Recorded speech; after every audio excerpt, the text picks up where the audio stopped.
I'm at the point that everybody loves to watch. I'm going to use my rubber eraser and I am going to pull up the masking fluid.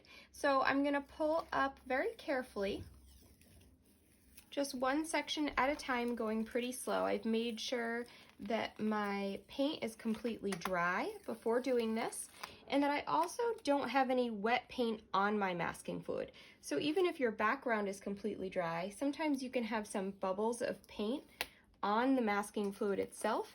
You want to make sure those are completely dry before you start pulling this off, or else when you rub over it, it will blend and could blend into your white areas or onto your background. Especially if it's not black, you need to be careful about that. So I'm just slowly pulling this all up. You want to go slow because if it starts to pull up the paper, you want to be able to stop right away and stop pulling, pull from a different angle, different direction to make sure that it's not pulling your paper up. Some papers definitely work better than others as far as working with masking fluid.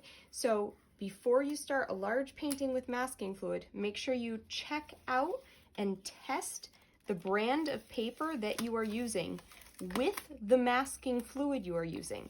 Not all masking fluids work the same on the same type of paper. So if you have a different type of paper and a different type of masking fluid, try a little area on a scrap piece of paper first before putting it onto your big paper for sure, and make sure that that type of masking fluid works with that type of paper. I've had some masking fluids that work on one kind of paper, and on another kind they pull it right up.